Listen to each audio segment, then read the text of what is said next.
Hello and welcome back to New Rockstars. I'm Jessica Clemons, and about a week ago, trending at #1 on YouTube for a minute, he's back. I'm thinking I'm back. Kendrick Lamar's Squabble Up music video was released, and let me say, I'm so happy to get on here and talk to you guys about it, and I'm so sorry it's coming after the holiday. If I would have known it was dropping the week of Thanksgiving, I would have said, peace out to my family. Alas, this was a surprise album, so I didn't have to say peace out. I got to eat and have a good time, but I also spent a lot of time deciphering everything in this video. So here's my scene by scene breakdown, more so just like a video analysis because there's just so much in here of the lowercase Squabble Up music video, a music video breakdown. This video is sponsored by Squarespace, the all-in-one platform that makes launching your own website a breeze. Coming off a successful string of clapback songs, one of which hit #1 on the Billboard Hot 100, along with sounding off at sporting events, Kamala and Harris's presidential campaign rallies, and my Honda 2010 CRV, this year was a phenomenal year for Kendrick. All he had to do next was drop an album, and he did. GNX broke the internet on Friday, November 22nd, blocking Wicked's soundtrack from going #1.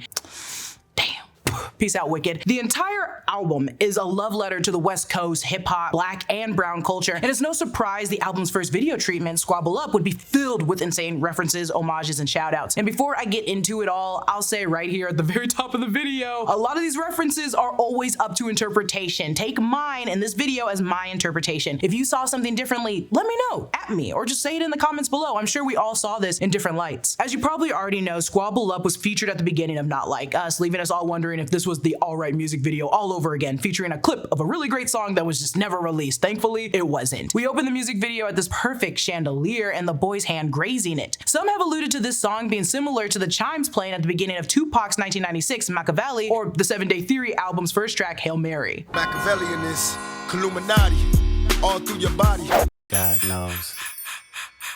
Not only do they share similar chimes, but they're both the second track on their respective albums. Some have said this is Kendrick's version parallel to Tupac's Machiavelli album. One big giveaway here was in the Not Like Us video where we're introduced to Squabble Up, his hat reads Bomb First. This is the first song on the Machiavelli album. This is a much bigger puzzle, and I recommend you listen to that album and then GNX and then go back to that album again. But in short, people believe this is a new version of Kendrick, just like Machiavelli was a different or new version of Tupac. Tupac used the new alias Machiavelli when making 7 Day Theory, and it's also called 7 Day Theory because of its quick turnaround recording and mixing. The album was also released after Tupac's passing. Like Tupac's album, this surprise album was quick. Some people were hired for it within weeks to maybe a month of its release. Tupac passed away, but Kendrick, as he mentions, Reincarnated. I was stargazing.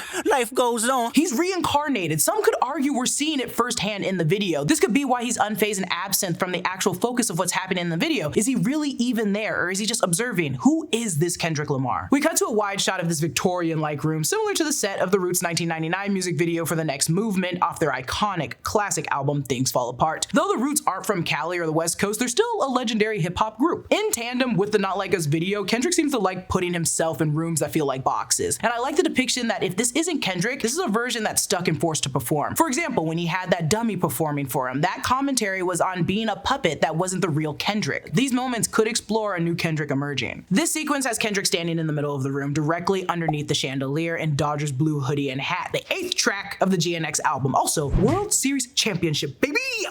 As some of you may have noticed, yeah, his outfit is unnervingly opposite and similar at the same time to his fit during the Juneteenth concert where he wore a red shirt, reversed hat, and studded chain instead of a flashy belt. Though the same shoes, just different colors. Our man pays homage to both groups at all times. When you look closer at Kendrick's outfit, you can see this crazy belt that he's wearing. This is the same belt on the cover of the GNX album. This is an ERL pin belt, and Eli Russell Lennett's creation, who's also a Cali native. Surprise. This custom pin belt features so many vintage pins commemorating LA, and why would they be doing that? Because it's Kendrick, and it's for Kendrick. In this sequence, you can see a young boy standing on a freeway sign, the 105 freeway exit sign to be exact. Central, Wilmington, and Long Beach, it says. If you live in Compton, Watts, or the Linwood area, you recognize it. The young boy in the music video wears a black shirt with the number 16 in red text. Now, the 16 could commemorate a few things. It could speak to 616 in LA, Kendrick's diss track to Drake, or it could refer to Kendrick being 16 when he was discovered. However, in Whacked Out Murals, the first song on the GNX album, he raps, "I done lost plenty friends, 16 to be specific." I believe the 16 commemorates those lost, and the chandelier represents heaven. Hence the song opening with the child swiping the crystals and the lyrics saying, "God knows." God knows. I understand it might sound like a stretch, but for Kendrick, everything does mean something, and everything in this video is intentional. And something very important to note is the only time Kendrick isn't underneath that chandelier is during this scene when Nate Dogg's album, Rest in Peace, is tethered to it, or when he's sharing the space with Black Jesus and Isaac Hayes' Black Moses. This is just more evidence that the chandelier clearly represents something much higher, something, for me, beyond death. We also see this young girl dancing. This is Naya, a member of the Divas of Compton, with her tennis skirt and outfit. There's a theory here that she represents Serena and Venus Williams, who also grew up in Compton. She's also crumping, which of course is a popular move out of South Central. Between the South Central dance and Serena's look, this could be a nod to Serena's controversial sea walking during the Olympics. Is it really that controversial? Of course it's not. This is who we are, which again Kendrick celebrates throughout this video. Then we get a snippet of the song that they sampled. The internet immediately clocked it using the bass line from Debbie Deb's 1984 classic, When I Hear Music. Then we move on to the next sequence. There's a lot going on here, but first the man dancing in the striped tee is RJ Mr. LA, a rapper and LA native from South Central area. If you're familiar with his work, you know he stays doing this dance at concerts or even in his music videos. Behind him is G Perico, another rapper and LA native from South Central. Both men attended Kendrick's Juneteenth pop-out concert last summer as well. Behind Perico is a giant gold watch on the wall, an homage to E40's In a Major Way album cover. Another Cali native, but more specifically a Bay Area resident. So if you haven't noticed, this band's not just LA, it's the entirety of California. And it also celebrates non-West Coasters who have left huge marks in hip hop music or just black lives. The men on the far right dancing are Smack, Floyd, and Traffic, and they're doing the Hoover Stomp. If you come to LA and do this dance immediately, I would suggest you don't. Maybe look into it. These boys go way back with Kendrick and have deep roots in LA. In the foreground, you see we have three men with censor bars over their eyes, and I assume they rep, the Red Group. And as I've mentioned, this is a video full of nods to Kendrick's home. Kendrick grew up around these gangs with close friends and family ties, so their appearance, even in anonymity, in this video is warranted. This following sequence then takes us to what might be my favorite part because we start seeing some heavy Bay Area influence from the Bay to LA, just not for me because I'm from the Pacific Northwest, but I still know West Coast music. As you can see, we get some old-fashioned scraper bikes. On the back of one, it says That Go, and this pull is from Scraper Bike by Trunk Boys, and I used to listen to this song so much when I was a young kid. My God. This is a deeper pull to the Bay Area, and Trunk Boys are from Oakland. These boys over here are members of various legendary dance crews, the Turf Fiends and Best Alive Dance Crew. We've got D Monte, All Gold Nino, and Turf Fiends' Ice Cold 3000 and Active. Decorating for the holidays is super fun, but we like it when somebody else does the hard part, right? Let the professionals march into the forest with a saw. I'll know the perfect tree when I see it on the lot. That's what building a website with Squarespace is like. A ton of professionals giving you the options you need to build exactly the site that you want.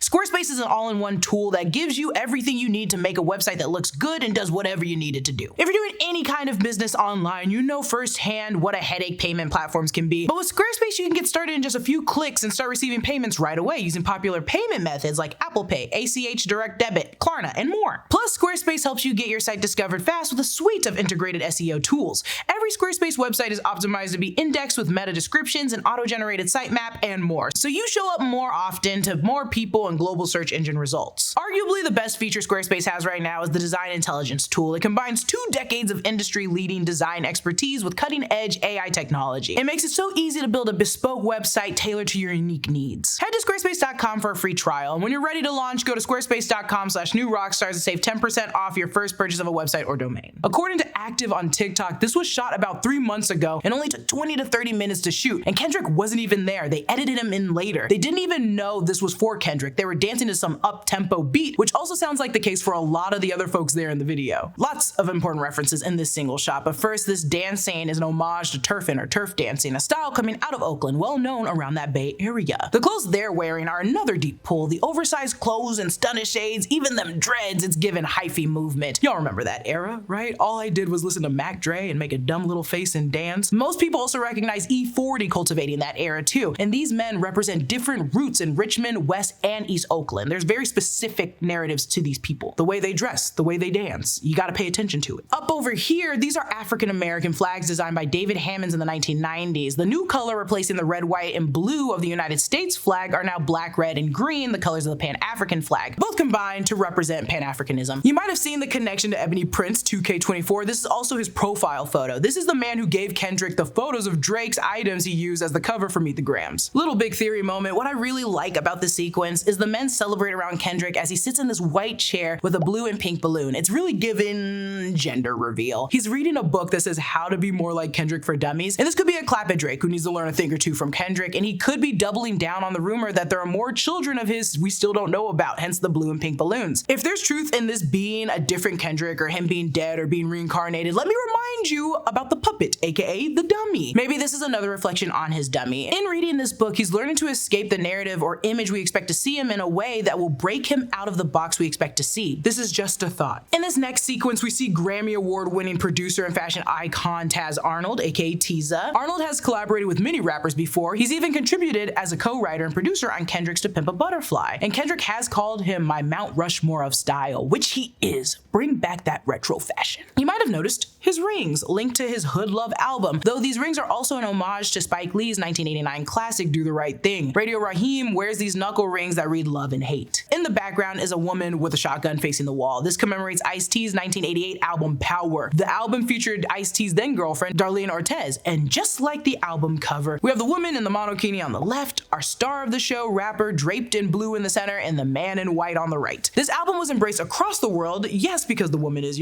fine as hell, but also you didn't really see women on the cover of rap albums with shotguns like this. It was phenomenal. And yes, she is gorgeous. In the back, you can see Storm DeBarge dancing. She's 2 for 2 now, dancing in this and the Not Like Us video at Tams. When asked if she could bring a child to dance in the video, she brought Naya, the little girl from the beginning. Next, we get a scene that looks directly pulled from Soul Train. You should know what Soul Train is and how impactful it was. It celebrated all types of folks. The Scramble board was a game on the show, and that's what they're playing right here, but also the outfits are serving pure black 80s fashion, and look at those jerry curls. The internet has decoded the Latin message on the board, which says this, you know damn well I can't pronounce that. It also means everything is something. And yes, this could be literal to everything, every symbol, every little reference in this video, but also I think Kendrick has demonstrated time and time again how his entire life, the bad and the good, the triumphs and the grief, has made him who he is today. And erasing that doesn't really show growth. We've got to embrace it. Everything is something. Pablo on TikTok has offered that the letters left after the unscrambling, the Latin letters that are left, read answer key DT. They go on to say that when you remove the vowels from Kendrick's name, dot, you are left with DT. And if you remove the vowels from the word date, you are also left with DT. So this could mean answer key dot date. This, in tandem with the Compton Christmas Parade that drops December 14th, may reveal or offer a second album leading up to the Christmas Parade or following. And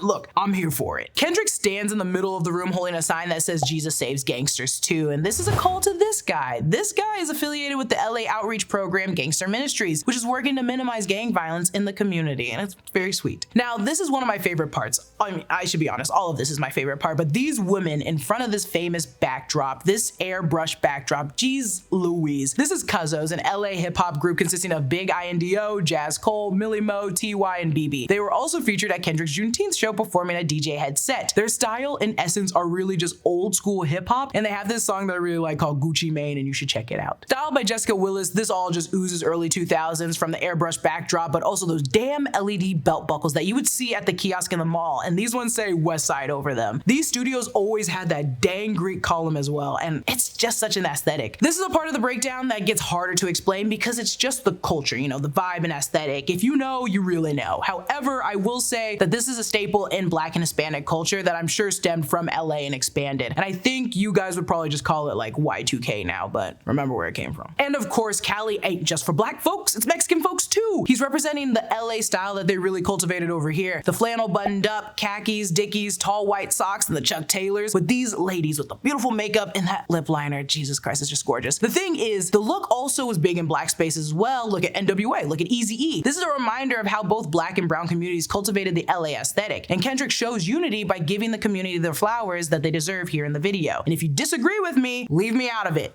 This is my interpretation, and I like it. Some are wearing hats that say down, down, down, which some say is a reference to Quick Down, Down, Down, a popular song in the LA's Hispanic community. The man in the front is wearing a necklace that says 27 Junkies, which is a nod to the Hispanic streetwear brand. But what's really eye-opening about this scene is their joy in contrast to Kendrick's grief. I think this scene works in tandem with the boy in the back on the tricycle. This refers to the little boy from 1993 film Menace to Society, another famous Cali movie set in Watts and Crenshaw that depicts the hardships of growing up in South Central and is a staple in my my opinion, in black cinema. In this movie, the little boy witnesses a drive-by shooting, killing everyone in sight. And that child in the movie and even here reflects innocence and violence in the hood. Kendrick has shown in his videos how culturally beautiful and impactful the hood is, but respectfully, it can also be rough as hell. Go back and like really listen to Good Kid, Mad City. Where there is beauty and celebration, there's also times of hardships and griefs at the hands of inescapable violence. But as we see here, those gone are clearly never forgotten. In the middle of the room, swinging above some red roses, RIP, is Nate Dogg's 1997 G-Funk Classics Volume 1 and 2 CD. Nate Dogg, famously a Cali Long Beach native, holds a huge legacy in rap music. Y'all should know him. In the next scene, we see three women dancing, a little boy playing with a hydraulic car, a dog breaking from its post and attacking a man. Now, these three women dancing, styled in white tanks, bedazzled Timbs, gold hoops, and wrapped hair, are India Collins, Aisha Olemba, and Kiera Mooring. And I remember Kiera vaguely from Lizzo's Prime show, Watch Out for the Big Girls. These girls really have me giggling and kicking because they really turned to look for this one. And plus size women are common in black spaces, but they're also common in all spaces. But this specific draw and style and dance is just so great and beautiful to me. And when Kendrick says, "It's a full moon, let the wolves out, I've been a dog," did you guys also blush, giggle, and kick your feet up in the air?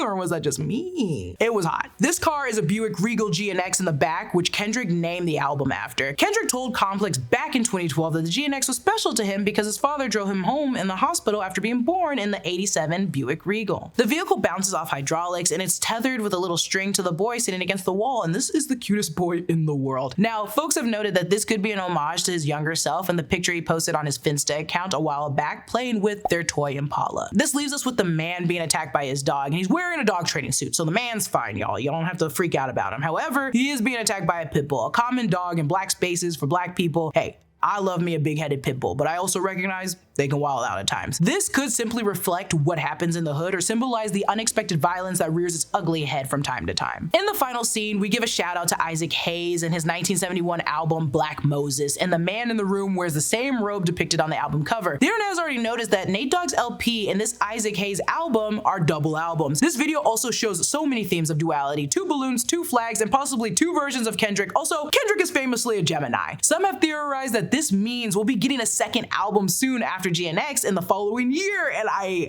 pray to God that happens. If what that scramble board was saying is correct, God, I hope it's coming soon. Below the parade banner is a ceramic Hagar Black Panther statue. I feel like my family had a version of this in our house. I know some of y'all have either had or seen the slick Black Panther statue in your homes or someone else's house. However, the reference speaks for itself. It's a Black Panther, or like the Black Panther Party. Some have also mentioned this could be linked to the film in which Kendrick had a song on with SZA, and honestly, I think that's a great observation too. As Kendrick dances, a poster for the Compton Christmas Parade rolls out, and this is an event that's been happening for nearly 70 years. Oh, his home. Behind Black Moses is Isaac Hayes, a portrait of Black Jesus, a very common portrait that I will say that I'm fairly certain, again, like the Black Panther statue, I've seen a million times at different aunties' houses. This portrait by Vincent Barzoni has a $40 price tag on it, which is the classic like garage sale sticker tag. Some folks think it represents the 40 days in the desert Jesus spent, which is also strangely the same number of days between the releases of Like That and Not Like Us. For me, I think this final scene just represents every Black house. There's another portrait of Jesus they're selling right behind this one, like a garage sale. Every old school Black home was listening to Isaac Hayes' Black Moses, and he's showcasing the Black Panther statue you may remember in Black homes. This room celebrates what some of us can really identify as familial. And then it cuts to black, and that's it for my breakdown on Kendrick Lamar's video for Squabble Up. There's just so much in this video up to interpretation, and I will only support and ride for those with very different or even similar theory or visual analysis, because even if this is a map or a message in a bottle, it's still up for interpretation. Kendrick is an artist, and I still feel like people kind of forget that. Art is very hard to decipher at times, and this man